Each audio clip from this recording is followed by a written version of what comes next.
नमस्कार मित्रांनो, अभ्यासवाणी या चॅनलवर तुमचं स्वागत आहे. अभ्यासवाणी रोज अभ्यास रोज प्रगती. मागील लेक्चरमध्ये आपण संसदेची निर्मिती आणि रचना सविस्तर समजून घेतली. म्हणजे संसद कशी तयार होते, तिचे घटक कोणते आणि लोकसभेची रचना कशी असते हे आपण पाहिले. आज आपण त्या रचनेच्या पुढचा आणि अतिशय महत्त्वाचा टप्पा पाहणार आहोत. कारण फक्त संसद अस्तित्वात असणे पुरेसे नाही. त्या संसदेत काम करणारे सदस्य कोण आहेत, ते कोणत्या अटी पूर्ण करतात आणि ते संविधानिक जबाबदारी कशी स्वीकारतात हे समजून घेणं तितकंच महत्त्वाचं आहे. म्हणून आजच्या लेक्चरमध्ये आपण 3 महत्त्वाचे मुद्दे पाहणार आहोत. लोकसभा सदस्यांची पात्रता, लोकसभा सदस्यांची अपात्रता आणि लोकसभा सदस्यांची शपथ.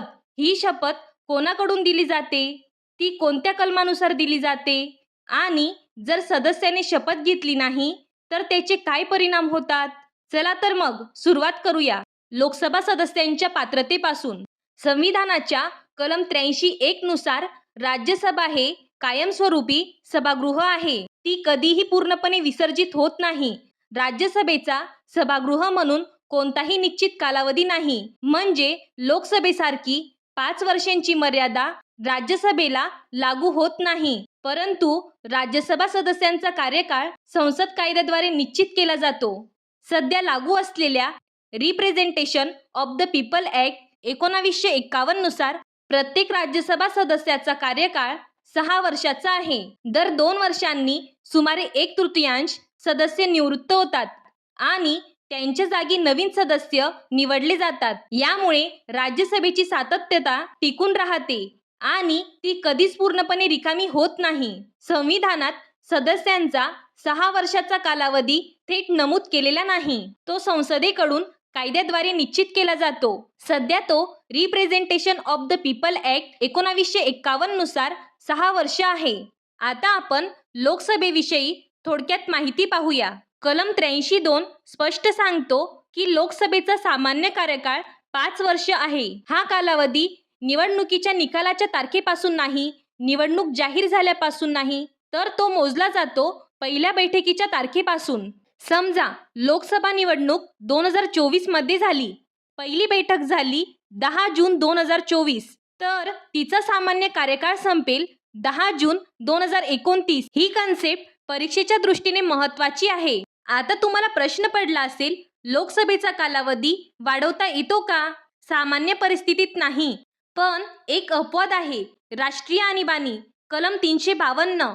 जर देशात नॅशनल इमर्जन्सी लागू असेल तर संसद कायदा करून लोकसभेचा कार्यकाळ एका वेळी 1 वर्षांनी वाढवू शकते. आणीबाणी संपल्यानंतर जास्तीत जास्त 6 महिनेच एक्सटेन्शन राहू शकतो, त्यापुढे नाही. आता आपण एक ऐतिहासिक उदाहरण पाहूया. 5वी लोकसभा 1971 ते 1977 मध्ये होती. 1975 मध्ये आणीबाणी लागू झाली. त्या काळात लोकसभेचा कार्यकाळ वाढवण्यात आला. हा प्रश्न MPSC तसेच इतर सर्व स्पर्धा परीक्षांमध्ये नेहमी विचारला जातो. आता आपण पाहूया लोकसभेचे विसर्जन.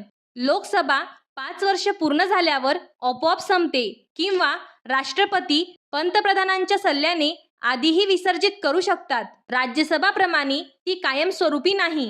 आपण आता लोकसभेविषयी करंट रिलेटेड लिंक बघू. लोकसभा जागांची पुनर्वाटप म्हणजेच डिलिमिटेशन 2026 पर्यंत फ्रीज आहे. याचा अर्थ सध्या 1971च्या जनगणनेवर आधारित जागा आहेत.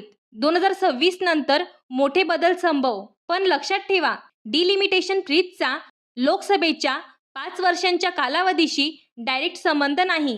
तो जागांच्या वाटपाशी संबंधित आहे. हा पॉइंट एक्झाममध्ये ट्रॅप म्हणून विचारला जाऊ शकतो. ठीक आहे, लोकसभा किती वर्ष चालते हे स्पष्ट झाले. पण आता महत्त्वाचा प्रश्न असा आहे, लोकसभा 5 वर्ष चालते, पण त्या लोकसभेत सदस्य म्हणून बसण्यासाठी नेमक्या कोणत्या अटी पूर्ण कराव्या लागतात? कोणालाही निवडणूक लढवता येते का? तर बघा, आता आपण लोकसभा सदस्य होण्यासाठीची पात्रता समजून घेऊया. कलम 84 नुसार संसद सदस्य होण्यासाठी काही मूलभूत अटी दिलेल्या आहेत. उमेदवार भारताचा नागरिक असावा. लोकसभा सदस्य होण्यासाठी किमान वय 25 वर्ष आहे? हा प्रश्न वारंवार विचारला जातो. उमेदवाराचे नाव कोणत्या तरी संसदीय मतदारसंघाच्या मतदार यादीत असणे आवश्यक आहे. ही अट representation of the people act 1951 अंतर्गत पूर्ण केली जाते. लोकसभा सदस्यांच्या पात्रतेबाबत मूलभूत तरतुदी संविधानातील कलम 84 मध्ये आहेत. तर निवडणुकीसंबंधी सविस्तर नियम representation of the people act 1951 मध्ये दिलेले आहेत. पात्रता समजली, पण काही परिस्थितीत निवडून आलेला सदस्यही अपात्र ठरू शकतो.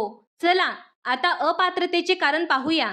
लोकसभा सदस्य कधी अपात्र ठरतो हे संविधानाच्या कलम 102 मध्ये स्पष्ट केले आहे. आता आपण प्रत्येक मुद्दा एक एक करून समजून घेऊया. पहिला मुद्दा, नफा देणारे पद. जर एखादा सदस्य सरकारकडे नफा देणारे पद धारण करत असेल तर तो अपात्र ठरू शकतो. याचा अर्थ काय? जर एखादी व्यक्ती सरकारकडून पगार घेत असेल आणि त्याच वेळी लोकसभा सदस्य असेल तर हितसंबंधांचा संघर्ष म्हणजे कॉन्फ्लिक्ट ऑफ इंटरेस्ट निर्माण होऊ शकतो. म्हणून अशा परिस्थितीत अपात्रता लागू होऊ शकते. आता दुसरे कारण बघा, मानसिकदृष्ट्या अक्षम. जर एखाद्या सक्षम न्यायालयाने त्या व्यक्तीला मानसिकदृष्ट्या अक्षम घोषित केले असेल तर तो सदस्य अपात्र ठरतो. यात एक महत्त्वाचा मुद्दा लक्षात घ्या. फक्त वैद्यकीय प्रमाणपत्र पुरेसे नाही, तर न्यायालयीन घोषणा आवश्यक आहे. तिसरे, दिवाळखोर. जर एखादी व्यक्ती दिवाळखोर घोषित झाली असेल आणि अजून मुक्त झाली नसेल तर ती लोकसभा सदस्य होऊ शकत नाही. याचा उद्देश काय? आर्थिकदृष्ट्या अस्थिर व्यक्तीवर बाह्य दबाव येऊ शकतो, म्हणून ही अट ठेवली आहे. आता चौथी अपात्रता बघा. जर एखाद्या सदस्याने स्वेच्छेने परदेशी नागरिकत्व स्वीकारले किंवा भारतीय नागरिकत्व गमावले तर तो अपात्र ठरतो. हा सरळ आणि डायरेक्ट एक्झाम क्वेश्चन असतो. आता लोकसभा सदस्य अपात्रतेचा पाचवा आणि शेवटचा पॉइंट बघा. संविधान सांगते, जर संसदेकडून केलेल्या कायद्याने एखाद्या व्यक्तीला अपात्र घोषित केले असेल तर तो सदस्य होऊ शकत नाही. हा कायदा कोणता? Representation of the people act 1951. या कायद्याअंतर्गत गंभीर गुन्ह्यांमध्ये दोषी ठरलेले उमेदवार, निवडणूक गैरप्रकार, भ्रष्ट आचरण यामुळे अपात्रता लागू होऊ शकते. आता आपण एक अतिशय महत्त्वाचा मुद्दा, पक्षांतर बंदी कायदा 10वी अनुसूची हा पाहणार आहोत. जर एखादा सदस्य स्वतःच्या पक्षाचा त्याग करतो किंवा पक्षाच्या निर्देशाविरुद्ध मतदान करतो तर त्याला अपात्र ठरवले जाऊ शकते. हा निर्णय कोण घेतो? सभापती किंवा अध्यक्ष, याला आपण स्पीकर देखील म्हणू शकतो. हा मुद्दा परीक्षेमध्ये वारंवार विचारला जातो. समजा एखादा खासदार निवडून आला, नंतर त्याने दुसऱ्या पक्षात प्रवेश केला तर त्याच्यावर अँटी डिफेक्शन कायद्यानुसार कारवाई होऊ शकते आणि त्याचे सदस्यत्व रद्द होऊ शकते. आता आपण या मुद्द्याची रॅपिड रिव्हिजन करूया.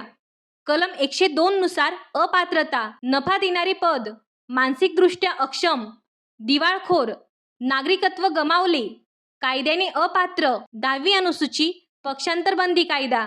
आता पात्रता आणि अपात्रता स्पष्ट झाली, पण निवडून आल्यानंतर सदस्य लगेच काम सुरू करू शकतो का? नाही. त्यासाठी एक महत्त्वाची प्रक्रिया आहे, शपथ. लोकसभा सदस्यांची शपथ ही संविधानाच्या कलम 99 मध्ये दिली आहे.